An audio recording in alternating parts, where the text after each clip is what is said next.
Pour ce qui va être une introduction à la dernière partie de cette matinée, on a choisi le titre La part du lion, aussi pour cette référence au lion de Cannes, avec un grand L, pardon, et on a choisi d'inviter deux acteurs qui ont fait des choix de copie créative étonnants. Et on va en parler tout de suite avec eux. Il s'agit de Bastien Choup, qui est senior vice-président marketing et communication de DS Automobile, et Sandra Baldini, directrice marketing de Refashion. Sous vos applaudissements. Merci pour eux.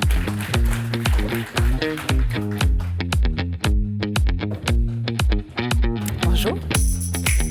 Installez-vous, je vous en prie. Bonjour Bastien.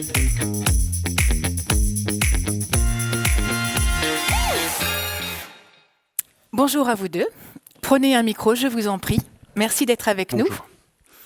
Bonjour. Pour parler donc de créativité notamment, on va reparler un petit peu des choix qui ont été les vôtres. Bastien en produisant, alors non pas Bastien mais DS, en produisant un documentaire qui a été diffusé sur Prime Video sur l'art du voyage pour DS, et puis Sandra en lançant une émission sur le reuse, recycle, enfin sur tous les R qu'on connaît bien pour Refashion. Peut-être en introduction, est-ce que vous pouvez nous rappeler un peu dans quel contexte se situent les entreprises pour lesquelles vous travaillez? Quels sont les objectifs quelque part qui vous ont été assignés au moment de faire ces choix, Bastien? Alors, DS Automobile est la marque premium française du groupe Stellantis. Une marque qui a été créée il y a presque 10 ans maintenant. Donc, bien que nous ayons un modèle historique très connu, la marque elle-même manque affreusement de notoriété dans la plupart des pays en dehors de la France. Donc, notre challenge principal, c'est vraiment de créer de la notoriété et de la familiarité pour cette marque. Et donc, ce que tu as cité tout à l'heure est une des démarches pour ce faire. En fait, il s'agit moins de créer des ventes immédiates, mais vraiment de créer un univers autour de cette marque et autour de l'art du voyage. Ok. Sandra, pour vous aussi, c'était plus une question de notoriété et de considération, puisque Refashion n'a rien à vendre par définition, c'est un éco-organisme. Donc vous, c'était également les deux objectifs qui étaient les vôtres. Oui, tout à fait. Et un éco-organisme, c'est pas très connu, il y a zéro notoriété, alors qu'on est tous habillés et chaussés, et qu'on a tous éco-contribué, en tout cas les marques qui nous ont vendu nos vêtements et nos chaussures, ont éco-contribué. Et donc, il y a vraiment ce besoin, et nous, notre mission, c'est d'engager l'économie circulaire à tous les niveaux, y compris au niveau consommation et usage, donc y compris au niveau du grand public. Parce que donc Refashion est un éco-organisme qui est financé justement par les marques. Comme tous les modèles d'éco-organisme, c'est une société, une organisation privée à but non lucratif et qui est financée par ce qu'on appelle, nous, les metteurs en marché. Donc, il y a plusieurs filières qui existent et nous, on est consacrés, on est les seuls en Europe. On a des petits copains qui vont nous rejoindre. Mais pour l'instant, on est les seuls même au monde. La France a été le premier pays à adresser cette filière. On en parle souvent, des dégâts sur l'environnement de la filière textile. Et nous, on est là pour engager plus tous les acteurs, donc y compris les consommateurs, dans cette économie circulaire. Merci pour ces précisions. Pour en revenir aux ovnis, quelque part, que vous avez chacun lancé sur la planète pub, Bastien, le pitch de The Art of Travel, puisque c'est le titre du documentaire, est le suivant. Un journaliste indépendant, Seamus Kearney, paraît-il, c'est ça? J'écorche son nom forcément. C'est bien ça. Est parti à la rencontre des femmes et des hommes qui réinventent l'art du voyage à la française. Vous avez 25 ans, 27 ans, je crois, d'industrie automobile et de direction marketing et communication. Vous êtes passé par Audi, par Nissan, par Renault, par j'en oublie peut-être. Qu'est-ce qui vous a fait prendre ce chemin ? C'est la conviction que la pub traditionnelle arrive un peu à ses limites et que la pub traditionnelle ne suffit pas. Si vous regardez aujourd'hui la publicité automobile, c'est malheureusement un peu toujours la même chose. Une voiture qui roule, des gens heureux, un focus sur les parties digitales et puis à la fin un prix. Et malheureusement, c'est aussi des publicités qui testent le mieux. Donc si vous voulez raconter une histoire un peu différenciante et créer un univers, à un moment où en fait l'automobile est à la croisée des chemins, puisque nous sommes persuadés qu'à l'avenir, l'automobile sera utilisée autrement, sera utilisée plus en partage, sera utilisée de manière évidemment plus électrique. Nous devons de construire un pilier qui soit plus sur les services. Et donc de créer un imaginaire autour de cet univers DS, qui est l'art du voyage. Donc la promotion du savoir-faire français du luxe, mais aussi la promotion de l'art de vivre à la française. Et la conjonction de ces deux éléments, c'est l'art du voyage à la française. Et dans le milieu automobile notamment, le succès de la série Netflix sur la Formule 1 et le changement d'image que ça a pu générer pour la Formule 1 nous a vraiment convaincus de partir sur des formats longs, des formats de storytelling, du contenu, des séries. Et donc nous avons démarré il y a 3 ans avec une première série qui était The Art of DS, qui racontait l'épopée DS et le renouvellement de la marque DS. Et là maintenant, dans le cadre de l'art du voyage, cette épopée dans laquelle nous plaçons DS, sans que DS soit au centre de ce récit, pour vraiment faire découvrir aux spectateurs l'univers dans lequel nous opérons, pour placer DS dans un univers luxe dans le cadre du voyage, avec les partenaires qui ont bien voulu participer à ce documentaire, et donc avec l'aide d'Amazon Prime pour le faire connaître. Oui, c'est ça, parce que Prime, c'était pour le faire connaître. Parce que concrètement, pourquoi Prime? Prenons les choses autrement. Alors, pourquoi Prime? The Art of DS, donc la première série que nous avons sortie, on m'avait vendu, on va vous produire un documentaire à la Netflix. Donc je les ai pris au mot, j'ai dit ok, mais ça je veux voir un documentaire au niveau de qualité de Netflix. Et donc ils y sont arrivés, le documentaire est spectaculaire. Ce qui est plus compliqué, c'est de placer ces contenus sur ces plateformes. Et notamment quand vous parlez que de vous-même, c'est quasi impossible. À part si vous êtes une marque ultra établie et qu'il y a un vrai intérêt pour le consommateur et que ça ne s'apparente pas à de la publicité, vous ne serez pas mis sur ces plateformes-là. Ce nouveau documentaire ne parle pas de nous. The Art of Travel, l'art du voyage, parle vraiment du changement et des challenges sur le voyage de luxe à l'avenir. Et donc, nous avons placé notre produit là-dedans. Et donc, en discutant avec Amazon, en leur montrant notre documentaire et en le faisant valider aussi à plusieurs étapes, parce qu'ils ont des exigences de qualité très élevées, nous sommes arrivés à les convaincre de placer donc notre documentaire chez eux. Comme d'habitude dans la vraie vie, ça ne se fait pas totalement gratuitement. Et donc, nous n'avons pas payé pour le placement sur Amazon Prime, mais nous avons payé une contrepartie d'investissement média chez eux pour trouver un équilibre. Pour trouver un deal gagnant-gagnant. Vous, Sandra, vous avez non pas diffusé sur Prime, mais sur Internet. Pas encore. Voilà, bientôt. Une émission, donc, on en parlait tout à l'heure. Vous avez par contre communiqué en télévision à travers un teaser de 30 secondes qu'on peut peut-être d'ailleurs regarder pour savoir de quoi on parle. Waouh! Mission Refashion, c'est l'émission qui upgrade ton dressing pour rendre la mode plus responsable. Les bonnes nouvelles, ça se récupère et ça se répare, ouais. L'idée que j'ai là, c'est de faire un tote bag avec toutes ces serviettes. Ça va être la joie, la folie du tri. Avec nos experts, Sega et Terriblement M, on va te montrer comment donner une deuxième vie à tes vêtements. Qu'on recycle, répare, réduise, réutilise ou restyle. Mission Refashion, c'est dès maintenant sur missionrefashion.fr. Donc Mission Refashion, c'est une web-série d'épisodes d'une douzaine de minutes qui mettent en scène des influenceurs. On a vu, animés par une humoriste. Vous avez lancé un certain nombre d'épisodes. Pourquoi? Et puis quel accueil a reçu ce projet, justement, en termes d'audience? Pourquoi? À l'origine, on s'est posé la question, on s'est dit comment on s'y prend? Comment on s'y prend pour justement sensibiliser le grand public?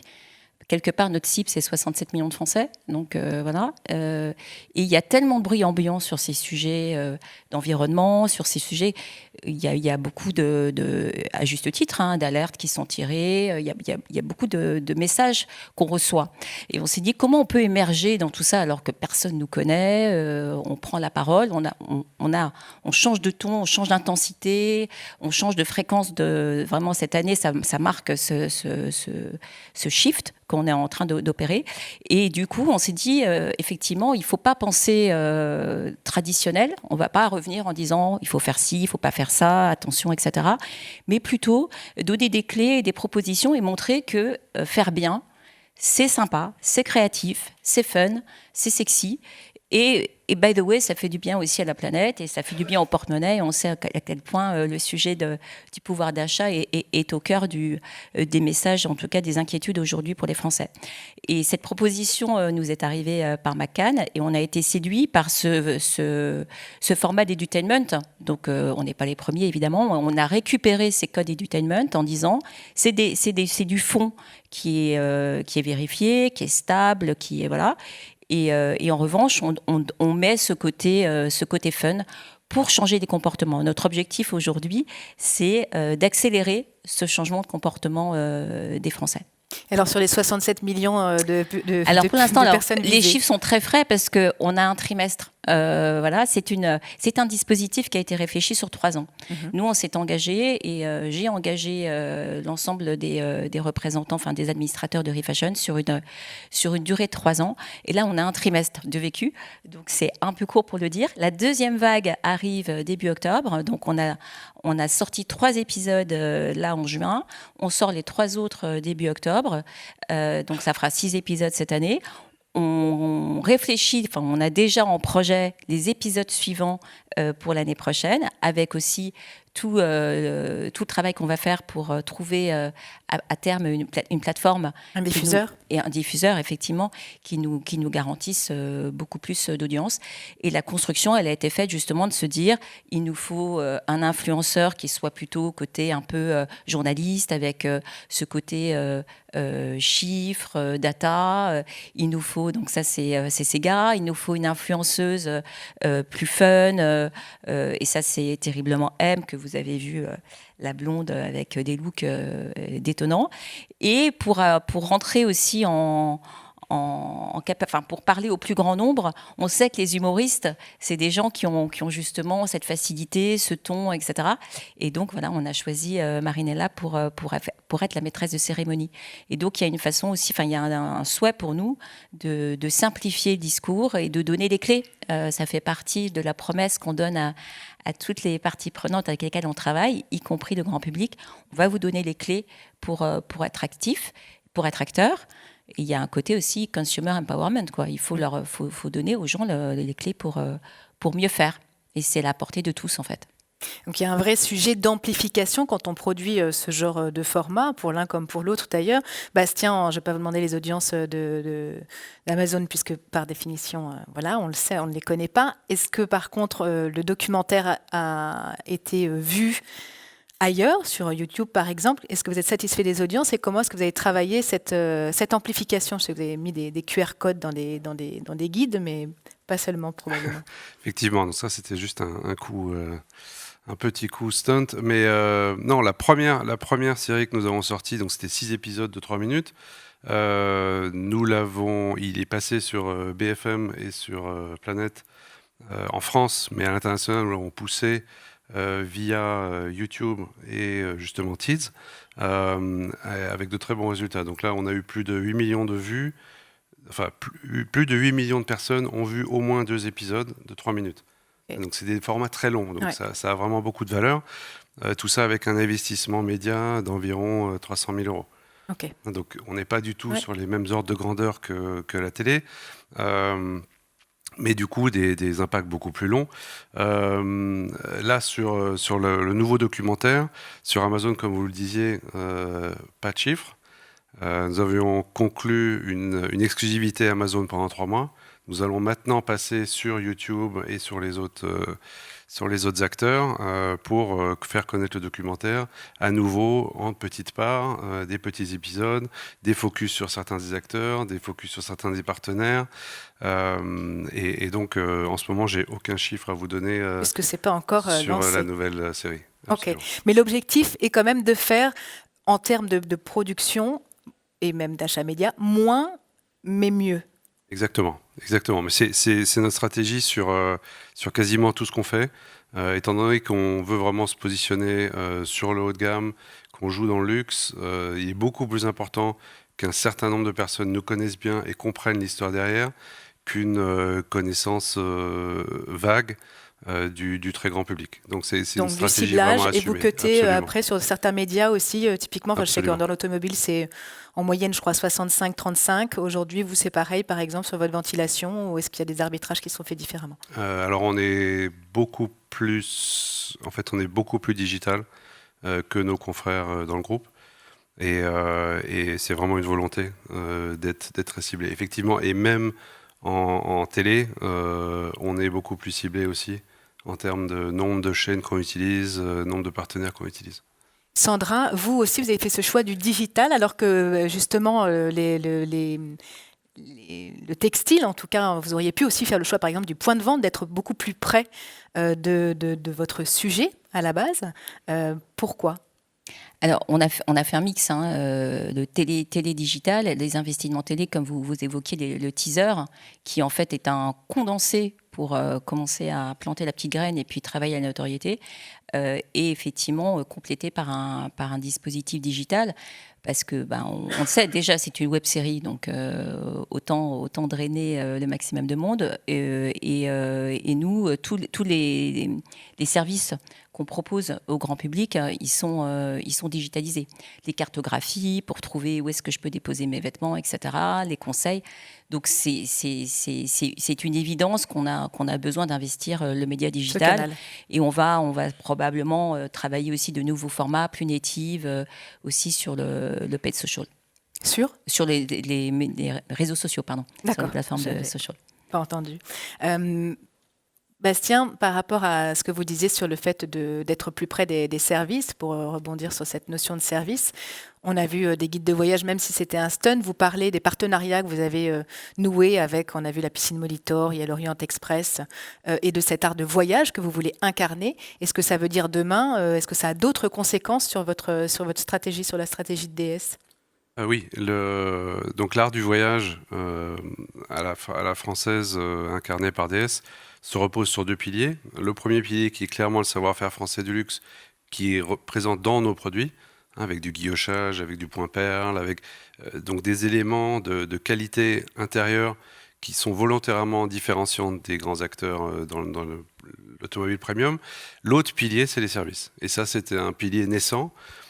Donc nous avons aujourd'hui un certain nombre de services qui sont vraiment liés à l'automobile. Donc on peut venir chercher votre voiture, on peut vous inviter à des événements hors pair, toutes ces choses-là. Mais on essaye d'élargir ça pour proposer même potentiellement des voyages. Donc on est en train de tester notre capacité à vendre des voyages, soit pour des clients DS qui le feront en groupe. Je ne veux pas nous comparer au groupe aux sorties Harley ou autres, parce que je pense que les acheteurs DS n'ont pas la même affinité. Mais en tout cas, vous avez la possibilité soit d'acheter un voyage en DS, soit, si vous êtes prospect, d'acheter un week-end dans les régions du savoir-faire français, où on vous prête une DS, et donc vous entrez dans l'univers DS par ça. Donc potentiellement un guide de DS, comme Michelin l'a fait pour les restaurants, et qui serait un guide du voyage, c'est un projet... à l'étude ? Pas encore à l'étude, mais c'est tout à fait dans les possibilités de tout ce qui entoure le voyage. Et évidemment, Michelin n'est pas arrivé là par hasard.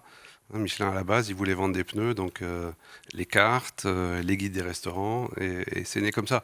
Donc oui, Michelin est clairement une référence, un grand exemple pour nous. Si vous avez besoin de journalistes pour rédiger le guide des meilleurs endroits où voyager dans le monde, vous savez où me trouver. Je n'y manquerai pas. Sandra, pour le coup, vous, est-ce qu'il y a une autre façon d'envisager les choses, justement, au-delà des médias traditionnels ou non ? C'est-à-dire, par exemple, est-ce que demain, vous allez pouvoir proposer des services pour accompagner les Français dans ces 4 heures Refashion, est-ce que demain, vous allez pouvoir lancer Nouveau Look pour une nouvelle vie, incarnée par Refashion au croisement du centre commercial de votre urbanisation, ou pas du tout ? Pourquoi pas, mais en fait, on travaille déjà avec beaucoup d'acteurs qui le font. On n'est pas les seuls, loin de là. Et nous, on soutient beaucoup d'actions faites par des acteurs, et pour la plupart d'ailleurs qui sont issus de l'économie sociale et solidaire, puisque c'est un métier, le métier de chiffonnier, c'est un métier qui dure depuis très longtemps, bien plus longtemps que Refashion. Et donc voilà, donc on a ces acteurs que je peux qualifier d'historiques, qui sont vraiment partie du canal historique d'acteurs. Et aujourd'hui, on a aussi la possibilité, c'est pour ça que quand je disais qu'on change de ton, on change d'intensité, on a non seulement l'obligation, parce qu'on répond à un cahier des charges des pouvoirs publics, mais aussi, nous, on se donne pour mission d'amplifier tout ça. À toutes les étapes, il faut qu'on soit plus fort. Il y a urgence à agir. Donc effectivement, il y a des points de contact qu'on va pouvoir investir en notre nom quand il y aura besoin de le faire. Et quand on ne trouvera peut-être pas de partenaires pour le faire, nous le ferons. On développe pas mal aussi de partenariats, qui soient payants ou pas, pour justement amplifier le message et le discours. Y compris par exemple avec les collectivités locales. On travaille avec les collectivités locales. Je pense à un événement qui a lieu avec HOP, Halte à l'obsolescence, sur les journées nationales de la réparation fin octobre. Donc c'est aussi être là sur des événements qui fassent sens pour nous. Je peux dévoiler qu'on va même faire quelque chose au festival d'hier. Voilà, donc il y a plein de choses sur lesquelles on est complètement légitime à arriver.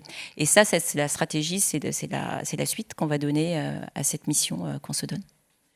Merci beaucoup Sandra. D'ailleurs, je donne rendez-vous à ceux qui ne seront pas au Food Morning le 10 octobre prochain au Refashion Day. Je crois qu'on doit pouvoir faire Food Morning le matin, Refashion Day l'après-midi et une journée incroyable de nourriture intellectuelle. Voilà, merci Sandra, merci beaucoup Bastien d'avoir été avec nous ce matin.